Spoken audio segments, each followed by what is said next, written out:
Vocês devem estar se perguntando por que eu estou de camisa, certo? Estou de camisa porque hoje é um dia especial para o canal, porque eu vou iniciar a websérie dos anos 90 do canal do Rodrigão, onde eu vou trazer dicas de filme dividido por gênero só dos anos 90. Vem comigo!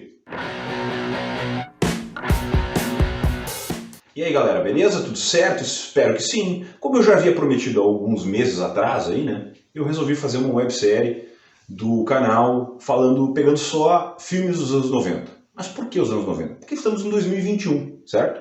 E dentro desse contexto, eu pensei o seguinte, bom, os serviços de streaming estão enchendo seus catálogos com filmes antigos. E às vezes a gente chega ali e fica naquela, poxa, mas o que eu vou olhar, né?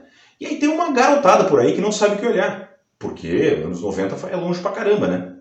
E eu resolvi fazer o seguinte, eu dividi por gênero, tá? Então cada vídeo que vai sair, eu montei da seguinte maneira, são 5 filmes que eu vou fazer, não necessariamente que o primeiro é o melhor e o quinto é o pior, são apenas 5 sugestões que eu resolvi juntar por gênero e uma menção honrosa, que é aquele filme assim que eu tava junto na lista, em todas aconteceram a mesma coisa. Tava junto na lista, mas eu não posso tirar, tem que manter, não sei o que, tá. Então eu vou botar as menções honrosas, porque vai me dar muito trabalho tirar fora, e sempre vai ter um engraçadinho no comentário que vai dizer, ó, Rodrigão, tem que esquecer esse aqui. Então eu resolvi fazer uma menção honrosa, porque daí, né, fica mais fácil. Então a lista é basicamente isso aqui. O que eu vou fazer? Eu vou sugerir o filme, falar um pouco dele, fazer uma mini resenha, dizer o que eu senti quando olhei o filme, aquela coisa toda e tal. Não vou me prender muito para não ficar um vídeo gigante, tá? Esse aqui vai ficar um pouco maior porque eu estou apresentando uma websérie, certo?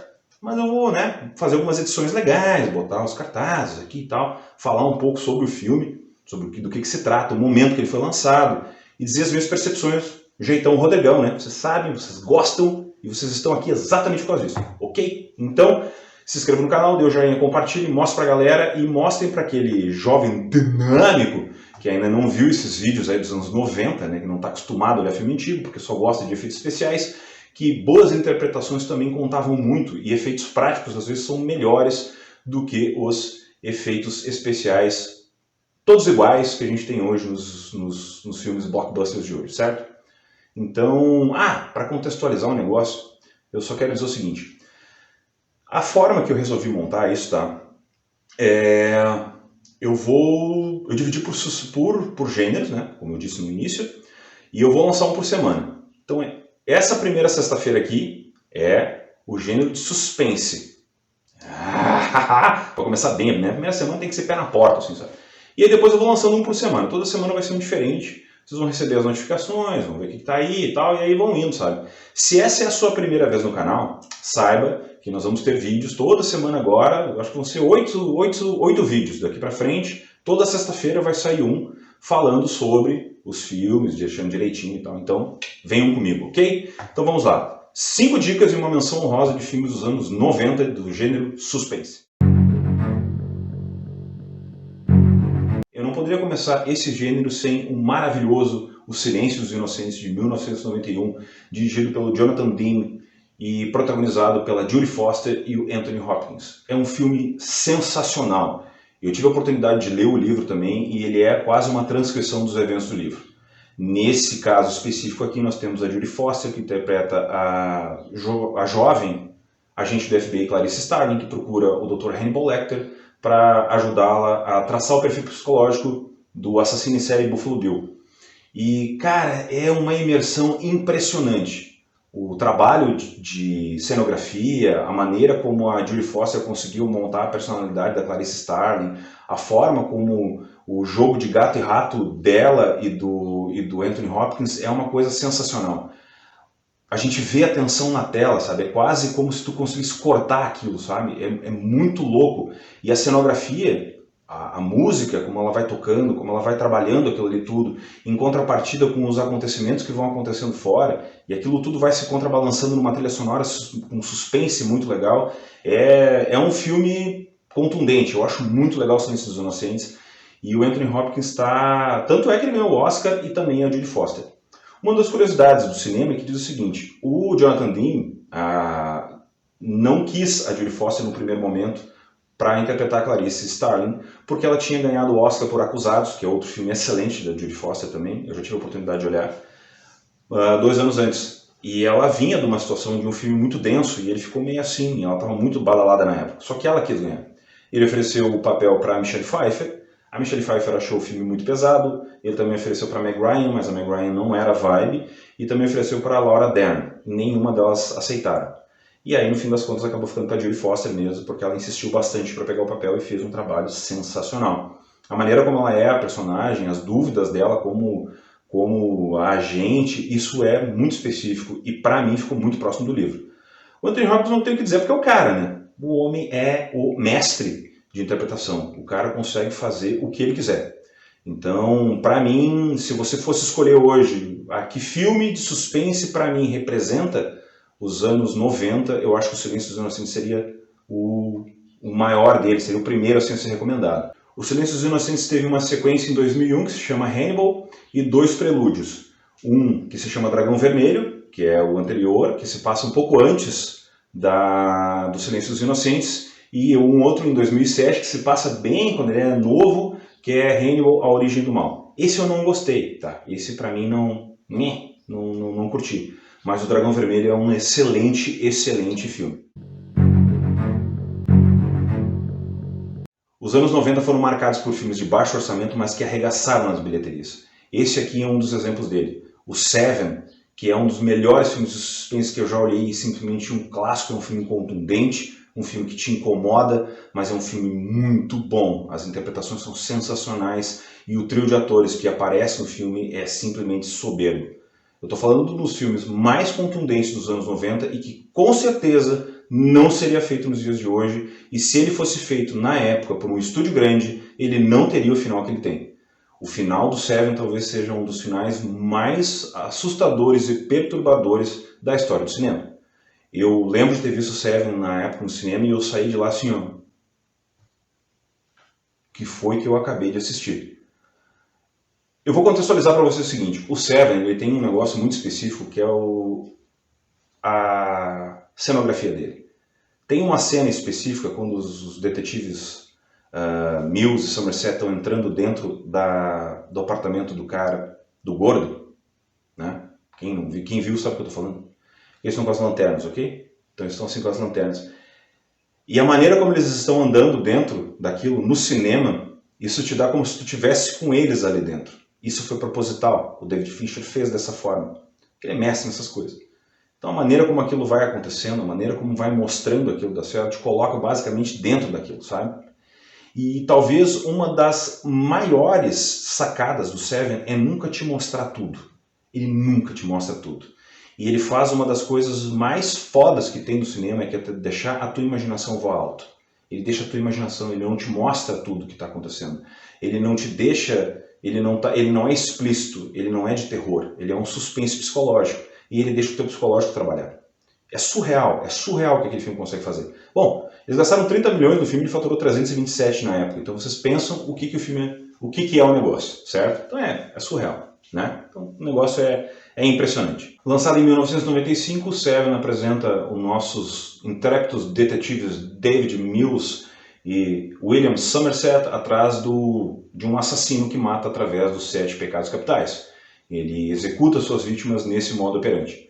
Então a investigação vai rodando e eles vão seguindo as pistas que o assassino vai deixando. Parece um roteiro simples, parece um roteiro clichê. Mas a maneira como David Fincher conseguiu desenvolver o roteiro, a interpretação dos personagens e a forma como a trilha sonora roda, como os efeitos visuais e os efeitos sonoros são apresentados na tela, te deixam simplesmente incomodado durante o filme inteiro.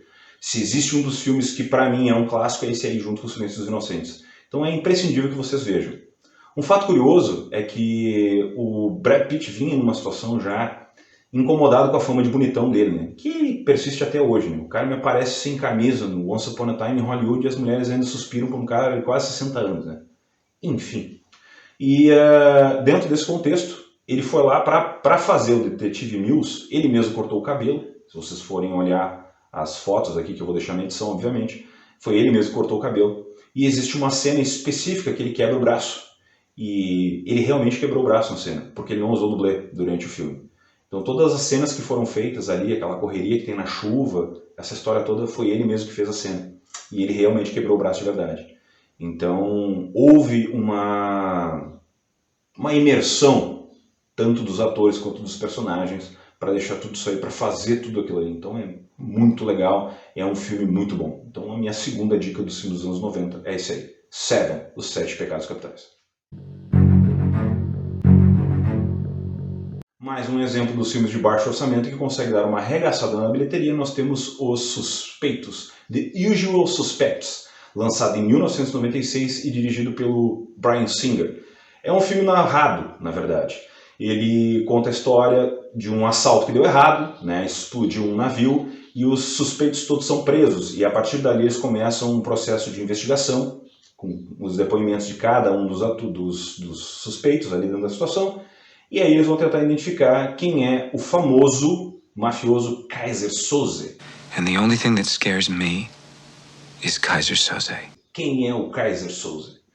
E essa pergunta vai se arrastando durante o filme inteiro. E eu vou dizer uma coisa para vocês. Esse filme talvez seja um dos melhores filmes dos anos 90 em questões de suspense, porque ele te deixa com o coração na mão durante o filme inteiro, porque tu realmente não sabe quem é o cara. E tu vai descobrir, nos últimos 15 segundos do filme, tu realmente descobre quem é o cara.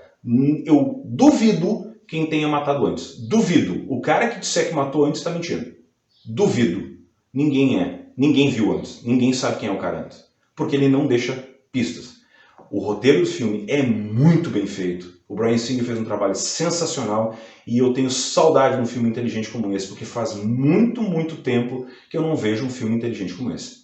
Então esse filme aqui é um filme de baixíssimo orçamento, ele custou 6 milhões de dólares e faturou 23, né? Ou seja, deu lucro para burro.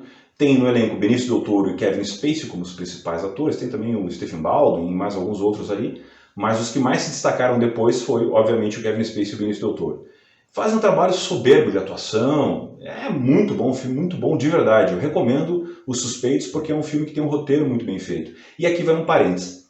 Eu sinto falta hoje nos filmes assim, sabe? Os outros dois exemplos de filme, mais a menção honrosa que eu vou colocar nesse vídeo hoje, são exemplos exatamente disso. São roteiros bons, com interpretações muito contundentes, muito boas, assim como os exemplos anteriores, e são filmes que merecem ser vistos para mostrar o quanto está faltando hoje boas interpretações. Porque a gente não tem visto nada disso ultimamente. E os anos 90 foram filmes, assim como os anos 80, tiveram filmes muito fodas, assim, em questões de interpretações. Porque os atores se entregavam para os papéis e eles recebiam roteiros muito bons. Então o terceiro filme da lista, esse aqui não precisa, eu não posso entregar nada, tá? Eu só vou deixar essas mini edições para vocês verem aqui, porque eu não posso entregar nada. É Os Suspeitos, porque esse aqui, depois quando vocês olharem, vocês vão dizer, o Rodrigão é um oráculo. Ele me deu um dos melhores filmes que eu já vi na vida. Que demais! Tenham certeza disso, beleza? Segue a lista. Lançado em 1996 e baseado na obra do escritor John Grisham, Tempo de Matar é a estreia do ator Matthew McConaughey numa grande produção de Hollywood. Ele encabeça o elenco junto com a Sandra Bullock e o Samuel Jackson. É um filme excelente, contundente, pesado, com uma história difícil de ser vista, mas ele vale muito a pena. É um dos grandes filmes de tribunal dos anos 90. Foram feitos muitos filmes assim nos anos 90, tiveram vários. Mas eu selecionei um deles por ser, para mim, um dos representantes dessa história que ainda preciso ser visto, pela força que ele tem ainda hoje na história. O John Grisham é um advogado, ele escreveu muitos livros assim, e diversas obras dele foram adaptadas para o cinema. A Warner adaptou muitas obras. Mas dentro do contexto social que a gente está vivendo hoje, com toda essa história ainda, né, da segregação racial, essas discussões que ainda estão sendo feitas, essas lutas que a gente ainda está lutando, esse filme aqui ainda precisa ser visto porque é um caso que merece ser discutido. E as interpretações, a forma como aquilo tudo aconteceu, dentro do contexto do livro, né, da brutalidade como é mostrado, porque os anos 90 permitia esse tipo de filme, é preciso ser visto. Então é um suspense de tribunal muito bem montado e a forma como ele é descrito vale a pena ser visto. O filme conta a história do advogado Jack Begins, que é um advogado em início de carreira, que foi contratado pelo negro na cidade do Mississippi para defender a causa dele contra uns estupradores brancos que estupraram a filha do cara de 10 anos. É isso aí mesmo que vocês estão ouvindo. Durante todo o filme vai mostrando as cenas, sabe, a violência com que é mostrada, e a violência ela é necessária nesse momento, porque ela faz parte do contexto do livro, faz parte do contexto do filme. Eu já li algumas obras do Grisham, ele é um cara que escreve muito bem mesmo, e ele sabe o que ele está escrevendo, sabe? E são obras que valem a pena ser vistas. Então esse aqui já é um livro também que se gastou muito pouco, porque nenhum dos atores estava no patamar que eles estão hoje, né? Eles estavam todos em início de carreira. O Matthew McConaughey estava no primeiro filme dele, a Sandra Bullock fazia só comédia romântica, era só o que ela fazia. Então ela não tinha nada ainda, estava bem início de carreira. O Samuel Jackson era ator de segunda, né? Ele aparecia só em papéis coadjuvantes. E ele tem uma interpretação muito foda nesse filme, é muito foda. Sabe? Talvez uma das melhores interpretações dele na carreira, é uma das que eu mais gosto, pelo menos. E o roteiro é muito bem montado, a trilha sonora é muito bem feita, e ele é dirigido pelo Joel Schumacher, que eu gosto muito do Joel Schumacher quando ele faz filmes sérios como esse aqui. Sabe? Assim como o Número 23 e outros filmes que ele fez, que são filmes mais sérios, mais focados numa história e com um roteiro muito bom. Então eu acho que vale muito a pena conferir esse filme aqui pelo poder da obra que ela tem. Então, mais uma dica aí para vocês. Estamos indo para o final da nossa lista. Nos anos 80 nós tivemos diversos atores, e talvez um dos mais emblemáticos e dos mais talentosos tenha sido o Mel Gibson. E ele conseguiu trazer a carreira dele muito bem, tanto é que ele teve várias obras dentro dos anos 90 que fizeram muito sucesso. Mas teve uma delas que para mim foi muito impactante pela forma como ele interpretou, porque ele também é um grande diretor. E eu sinto falta dos filmes dele hoje, sabe? Ele está fazendo algumas produções meio B aí, porque eu acho que ele anda meio perdido na carreira dele, até por problemas pessoais, enfim. Mas eu gosto dele, eu gostaria muito que ele voltasse. Mas esse filme aqui, ele tem um poder de interpretação, sabe? Um troço. Ele é um filme pesado, sabe? Como um suspense bom deve ser, tá ligado? Aquele suspense que te deixa nervoso. E esse aqui, pra mim, é um dos mais impactantes. Eu tô falando do Preço de um Resgate, ou Ransom. Cara, a interpretação dele nesse filme é uma coisa muito louca. Porque ele é um milionário, o filho dele é raptado, e ao invés de pagar o resgate, ele oferece a grana para as pessoas entregarem o seu raptor. É, isso aí mesmo, ele peita os sequestradores. A maneira como ele faz isso é surreal. Surreal, é impressionante o que ele consegue fazer. Fora que ele ainda tem como elenco de apoio a Rene Russo, lindíssima, talentosíssima, e o Gary Sinise, que é outro excelente ator, vinha de uma série de interpretações sensacionais, e é um cara muito bom também. Então, assim, é um elenco muito bom. O filme foi dirigido pelo Ron Howard, ele foi lançado em 1997, custou 70 milhões e faturou 309. Então, assim, ó, pá, foi aquele filme assim, ó. Eu lembro que quando saiu esse filme, sabe, eu trabalhava numa locadora, né? Então, assim, ó, foi uma coisa... A galera tava atrás desse filme porque eles são no cinema primeiro, aquele negócio, né? Sai no cinema primeiro, depois vem pra locadora, aquela coisa toda. Então, assim, ó, a galera enlouquecida atrás desse filme, porque... né, propaganda de TV, o trailer, não sei o que e tal. Então a galera ficava enlouquecida atrás desse filme, porque realmente todo mundo queria ver o Mel Gibson.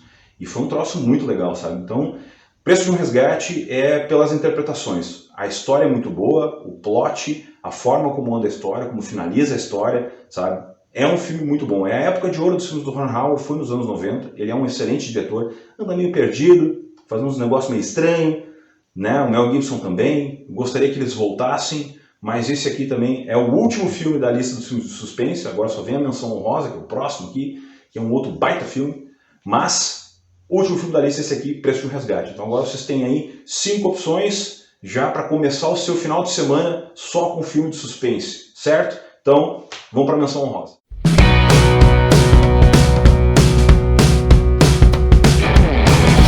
Lembra que eu falei do John Grisham?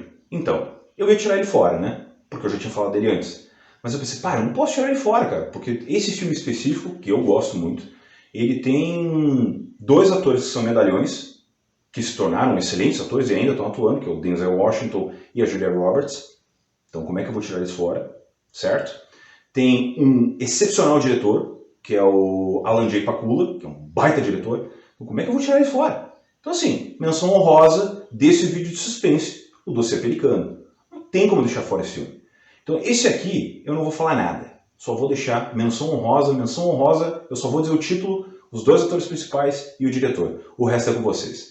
Certo, galera? E nesses vídeos aqui, independente do que for, fica a pergunta do Rodrigão.